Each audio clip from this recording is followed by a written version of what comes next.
that you're joining me today, and we have a great show for you. So if you've got your tea, let's spend a little time together. I have invited today as my guest, Karen Contreras. Karen is a registered nurse, and we're having an interesting conversation today. I'm glad you're just joining us. Karen, just tell me a little bit about yourself. Okay, well, I'm a wife and a mom. We've got 4 children. We're a blended family. And just recently, within the last few years, I decided to go back to school. All of the kids were out of college. They were pretty much on their own, and I thought, well, now it's time for mom. Great. So I just finished my master's degree in nursing. It's administration leadership. And we'll see where God takes me with this one. And what do you do with your day mostly at work? Well, I'm an oncology nurse. I deal with cancer patients, and my role as a navigator allows me to assist patients as they get their diagnosis and then move through the cancer treatment system and through their many options and help them just to understand what's available and what resources they have. I am really glad you're here today. I just a week ago got a letter from a girlfriend. She's not been a part of my life for a while, and now she's kind of back. And she just told me that she has lung cancer, and I've been kind of struggling. I mean, I know I'm a nurse, I should know all of these things, but I really don't. I really don't know much about lung cancer, and I certainly don't know how to support Ruth. I mean, Ruth's a nurse. I think she's lived a good life. All the stereotypes I think about of cancer patients with lung cancer, that they've smoked a lot, she's not that, and it's very concerning, and yet I want to be there. I want to be a true friend for her, and so, boy, you're just right for me today. Well, what can you tell me? Well, let me just tell you a little bit about lung cancer. Interestingly enough, the tobacco use rates in older people, 50 and above, is actually going down. More people are quitting smoking, and unfortunately, that increase also is occurring, or that increase is occurring in the younger groups, 19 to 27. They are starting to smoke more. Really? Yes, and that's unfortunate. Somewhere around 157,000 people every year succumb to lung cancer. They die of lung cancer. Wow. So it's a huge issue. It's still an ongoing problem. Now, you're telling me about your friend Ruth and the fact that she never smoked. A good percentage of women who are diagnosed with lung cancer have not smoked. Really? They may have been exposed to secondhand smoke in childhood, or maybe even with a spouse, but there still is a segment that have never had any tobacco use whatsoever. And it's just unfortunate, you know, one of those things that has been written about where bad things happen to good people. For sure. No matter what they have done to prevent or to reduce the risk of cancer. So let's talk about your friend Ruth and see what we can do to kind of work out a plan to help her and as she's going through this journey. This is going to be difficult for her and maybe for you too. Well, and I want to know how to be that supportive friend. And it takes a little bit to step back and not try to be the nurse person here, because one thing she's told me is when you get a difficult diagnosis and you have to deal with this, first of all, since you do this, what's typical reaction of a person who gets this bad, or I don't know, you decide if it's bad or not bad in your life, but you get a diagnosis that you would prefer never hearing. What does the person usually go through? Well, it's interesting. We get a variety of responses. For a person who has never ever smoked or been around smokers, the first response is, I don't understand how this could have happened. Sure. This is totally outside the realm of what I thought would be possible. So what is going on here? The other response that we often get is, well, I smoked for a number of years, I quit 10 years ago, but I'm not surprised. Oh, okay. So both of those could happen. The main focus, I think, is to support that person wherever they're at. Your friend, for instance, has always done everything right. She probably maintained her weight. She probably ate well. She did. She avoided tobacco products. Did everything that she was supposed to do. So now the question is, why me and what am I going to do now? And so she will have a series of decisions to make. Okay. And most of them will be based on the fact that her cancer is diagnosed at a certain stage. And staging is... What does staging mean? Staging just simply means that They found the cancer when it was of a certain size and in a certain location. And the question is, had it spread anywhere else? So you have these stages that doctors look at. So tell me, I know I've heard stages. There's what are the stages? Stages 1, 2, 3, and 4. And then which is the best stage, or the which is the most difficult? Okay. Stage 1 is the earliest. Okay. And then you have that divided into A and B, and then 2 is divided into A and B. But the main thing to know is that if it is caught early, it is curable. It is curable. Okay. Because, you know, there's certain cancers, when I hear them, you kind of go, oh, no. Yeah. But we're turning those trends around? Well, we are for early stage lung cancer, absolutely. There are treatment options for each of these stages. Okay. If it's early stage, resection, that is surgically removing the tumor, will very often cure the patient. Okay. Stage 1 cancer is curable, as I said. And then you go on to successive stages where maybe it's not just surgery, maybe it's surgery and the use of some chemotherapy agents. And then at a point it becomes no longer maybe surgically possible to remove it, but maybe chemotherapy and radiation, and then just chemotherapy alone. However, there are options. Okay. And that is the main thing to remember, that when she talks to her doctor who has diagnosed her, to make sure that she knows all of the options on what's available for her. Okay. So if she, I know that she's talking about surgery. Mm-hmm. Is this going to be a terribly painful surgery? I mean, what's her recovery going to look like? Well, one thing I want to say before we talk about the actual surgery itself is, how do you choose a surgeon? What are you looking for? They're now recommending that you go to a surgeon who does cardiothoracic surgery. In other words, they actually are specialists in lung surgery. Okay. The types of surgery that occurs within the chest, not a general surgeon. So that's the first thing. And the second thing is, when she meets with that doctor, she's going to ask about the surgery itself. Does she qualify for surgery? Some people who have been smokers for a long time, their pulmonary function, the way that they're able to breathe and to oxygenate, doesn't work as well as it did when they were younger and before they were smokers, and so they may not qualify for surgery. If she qualifies for surgery and her doctor says, yes, you're healthy enough for this procedure, he's going to explain, or she's going to explain, that the procedure itself will take, you know, a few hours in the operating room, be in the hospital for at least 1 week. During that time, the patient, your friend, will get medication to help relieve the pain.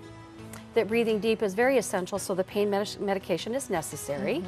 And that there may be some residual pain for a while after she goes home. And the reason for that is because where the doctor goes in through the rib cage, there are nerve endings, and those are irritated. Okay. It takes a while for those to heal. Okay. So pain is a part of this process, but the overall results and end result is always better. So I know my friend lives close to good medical centers, but if you lived in the middle of America, how would you select or find the kind of resources you need? Do you go to the major cancer centers in America? I know they're scattered around. There's several of them that come to mind when I'm thinking of that. Is this something that's done in most hospitals?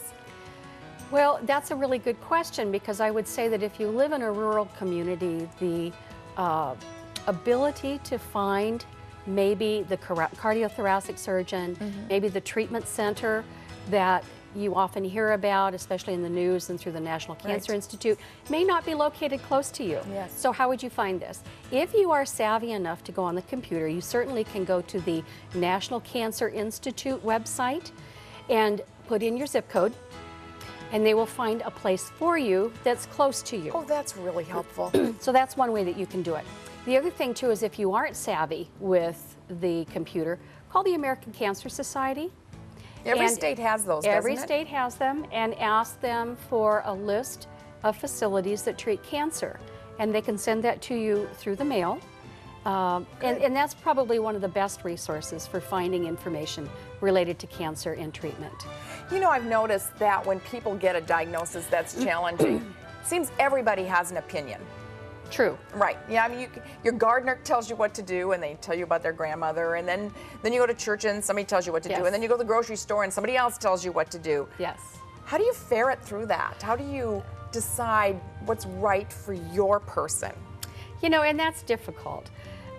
If you're going to rely on printed information or information that you've gleaned from the internet, that's one source. But I think you have to pay attention to what is going on with you. For instance, if you say, you know, it's been recommended that I have this treatment, but it just doesn't sit right with me, maybe you need to get some more information. Maybe you need to get a second opinion. Yeah, that's really important. Now that will either confirm what you're thinking and feeling, or it may give you a new perspective. Then you can make a better decision. For sure. I like that, because that really goes back to honoring your wisdom that you have, because you know your body best. You've been living in it for just a few days. You do. And it also kind of quiets down maybe the fear factor that comes up sometimes when you get a diagnosis, and that fear inhibits your ability to really look at what your options are and to put them into a way that you can make a really good decision. So after surgery... After surgery, then you have a recuperation period. If there is no more treatment needed, as with the first stage lung cancer, it's just a matter of recuperating and getting back on your feet. And you know, it will take 2 to 3 months sometimes to get back there, but just be patient. You will get there eventually. Well, I know with surgery, it's an odd thing, and it doesn't really seem to matter how huge a surgery or even fairly simple surgeries, as surgeons call them simple. Anytime you're making a hole in my body, I don't think it's simple. Not simple. But you know, you have this morning, you wake up and you feel robust and ready, and you go, wow, I am going to go walking outside and I'm going to pick some flowers. And somehow I call it getting your big toe twisted off and all your energy drains out. You know, you get outside and you go, you're picking the flowers, and all of a sudden you just barely can get back into the house. So you really have to take that time off. I'm sure that's recommended. And a lot of times as women, we tend to overdo anyway, because we have to feed the family. Well, we have all these expectations that we think other people place on us, but actually they're probably our own. For sure. And so you want to take that time just to relax, do what you can, pay attention. When your body says, go lay down, go do it. Yes. Go do it. There isn't anything that cannot wait for a bit. And then use your resources, your friends. You know, that's a good idea. We may talk about some things that friends can do to be helpful and that will help and encourage the rehabilitative process so that not so much energy is being expended. So after surgery, it could be good? Could be good, yes. Everything's done. But then if it's more, then what would we be expecting perhaps next? So let's say that we've done the surgery, we're recuperating, but at surgery, the doctor found that this wasn't a stage 1. In fact, maybe it was stage 2, and so now we might be looking at some chemotherapy. Okay. And so chemotherapy has kind of gotten a bad rap. It isn't an easy treatment, but it is very effective. And so I think in the majority of lung cancer cases, what we call non-small cell, this will be a recommendation stage 2 and higher. Now, chemotherapy can do a lot of things, including make you very tired. Some of them you can lose your hair, your appetite. So these are important issues to deal with, and this is where you need to really rely on resources around you, friendships. I was going to say, that'd be a great place for friends to go. We can get our hair cut really short. You can. I'm not sure I want to shave it all off. I'd probably look really not good. You can also go to a really great program called Look Good, Feel Better that Look Good, Feel Better. That is available in communities. It's sponsored by the American Cancer Society, and they have a trained cosmetologist who comes in and shows you how to take care of your skin, put on your makeup. Oh, nice. What hats and scarves might look good on you, and usually there's a wig bank. So friends go together, go through the process. It just really is a unique experience, and certainly supportive of the person who has been diagnosed with cancer. Yeah, that's for sure. Yeah. Now, when you go into chemotherapy, are you in the hospital? Do you stay in the hospital? Well, most chemotherapy actually is given on an outpatient basis. In other words, you go into the clinic during the day, you may be there for 4 or 5 hours, and then you go home. And a lot of chemotherapy is not daily. A lot of it is every week, every 2 weeks, every 3 weeks. What we primarily see for lung cancer is every 3 weeks. So I'm imagining now my friend Ruth is going to go in, and so she's going to go in, have this chemotherapy, and then is going to be starting to feel tired, maybe lose some hair, and lose her appetite. So as a friend, what can you do? what can I do? I mean, how often do you call people? You don't want to bug people. You know, when I'm really tired, picking up that phone feels like it's 1,000 pounds. I don't want to do that. How do I stay sensitive to where she is, and then maybe what can I do? Well, I think an upfront conversation. When you are aware of the side effects of chemotherapy, you can sit down and say, you know, I realize that you're going to be going through some hard times. I don't want to be in your face all the time, but I want to be able to help you. This is perfect. You know, when Ruth and I were younger, her children were grown and I had little tiny ones. And this was how she called me. It was so great. I'd pick up the phone and it would ring, and she would answer the phone and she'd go, "Hi, this is Ruthie. Good time, bad time."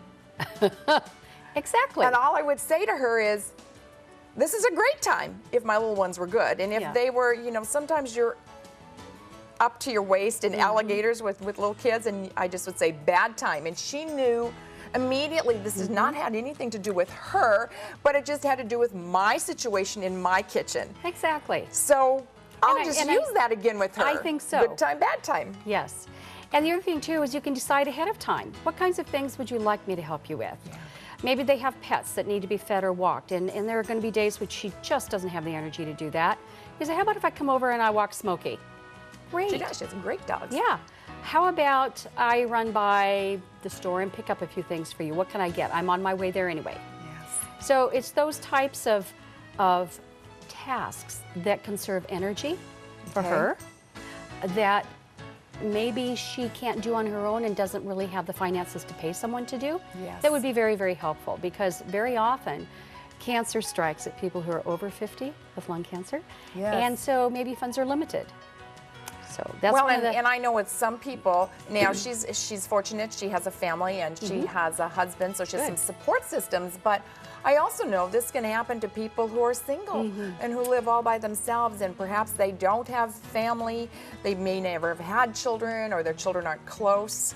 So they really do need to rely on friends, and it's a great time for girlfriends to pull together. It really is. And I also believe that in every community there are resources that can be accessed.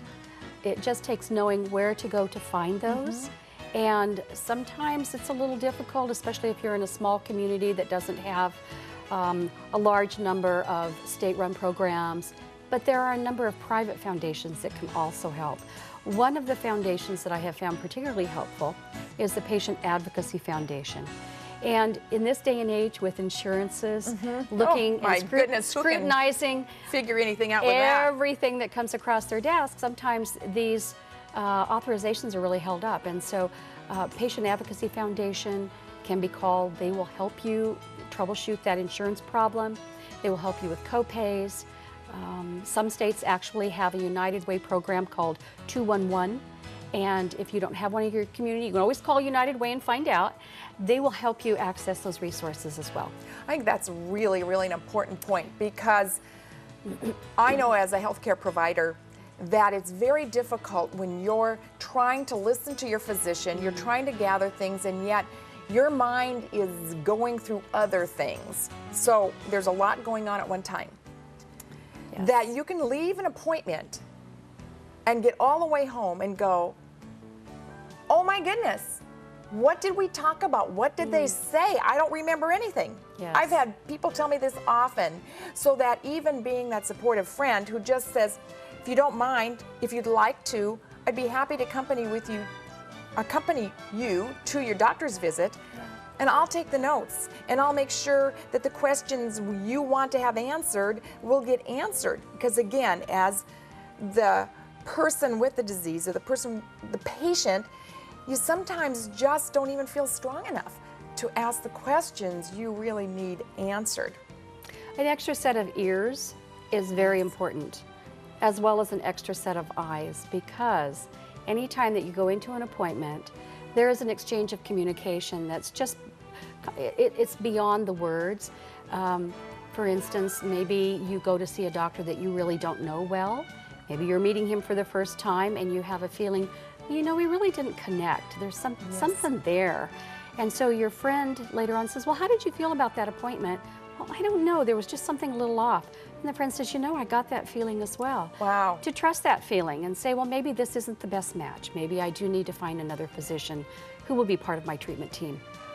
That's so important because you have to trust your treatment team. Yes, exactly. You just have to. That is half of the healing, I'm sometimes thinking. Because if I can trust them, then I will relax, my body can heal, I can put my energy where it's of most use, and I will feel comfortable that what I'm asking is being answered and that my best interest is being served in this situation. Exactly. So after chemotherapy, is there anything else that might happen? Yes, radiation therapy sometimes comes into play in the later stages of lung cancer.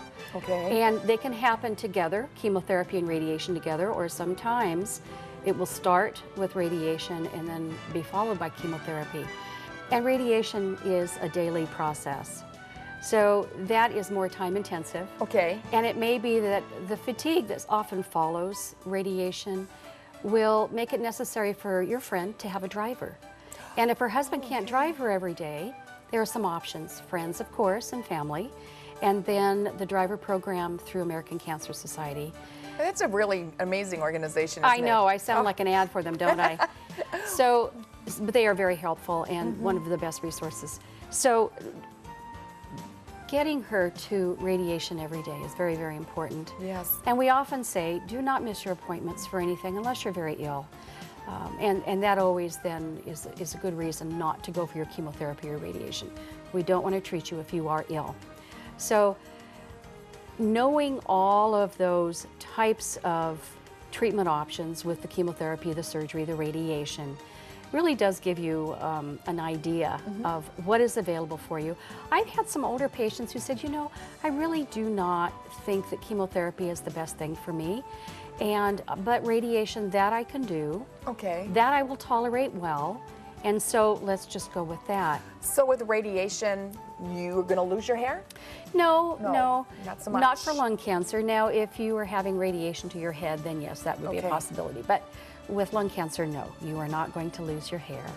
And what about appetite with the radiation? Is it the same as with chemotherapy, or do you lose your appetite? Well, not necessarily. I know some people, when they're fatigued, it causes some appetite loss, but it's not a direct cause. So they're going to from feel that. more tired. Yes, she'll they feel will. more tired. She will. She'll feel more tired.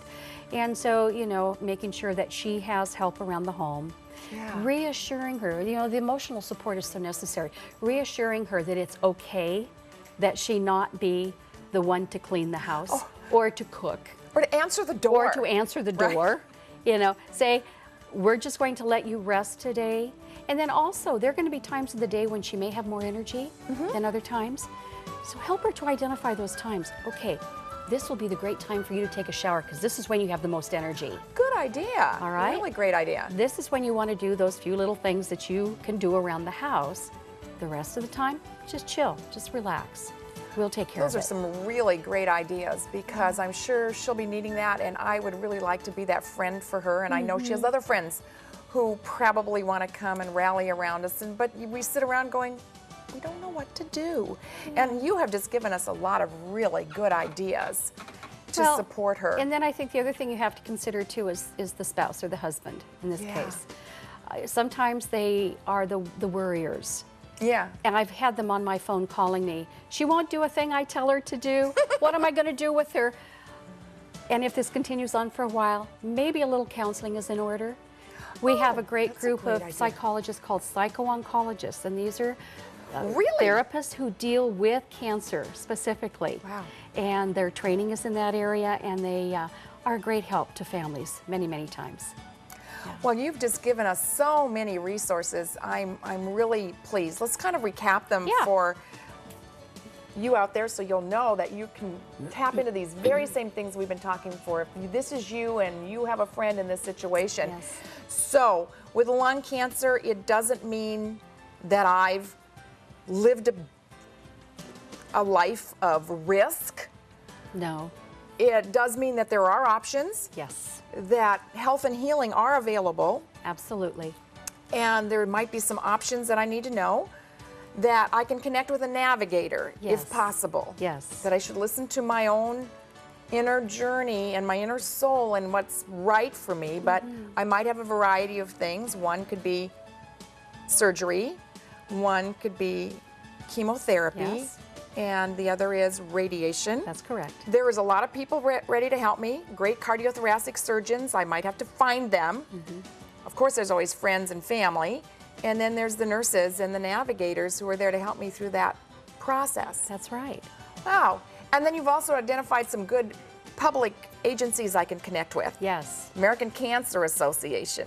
Cancer Society. Whoa, said that wrong. I'm sorry. That's the okay. American Cancer Society. Uh-huh. And I can find them online. You can online and in the phone book. You can call the 1-800-operator. They'll connect you. Terrific. Yes. So what else do I have?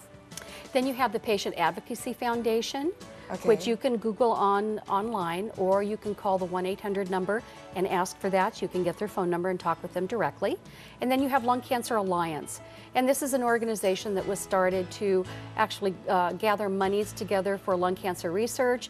They also have online support, and they also are available if you call your operator. Oh, that's just great. I'm so much more encouraged. I feel like I have some skills and talents and some things I can offer my friend. Yeah. And it makes me feel really good about the healthcare systems that we have in place as well, so that there are options and there is always hope. And I think you're well prepared, Hazel. And there's always healing. Well, thank you so much You're for that. welcome. I'm just really pleased, and I know that you at home will have some other opportunities. If this is your friend, if this is your family member, or if this is yourself, make sure that you're advocating. Ask for what you need.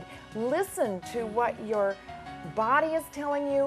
Listen to what your healthcare team is telling you, and make a really good decision for yourself. You know, our health is one of the most precious things that we have, and we want to enjoy every day that we have. We want to live as abundantly as possible, and even if we have a diagnosis that's difficult for us to live with, grab your friends, Yes. be close to your family, and just go with what you know and make sure that you're making the best decision for yourself. So until next time when we meet in the kitchen, stay well and be happy.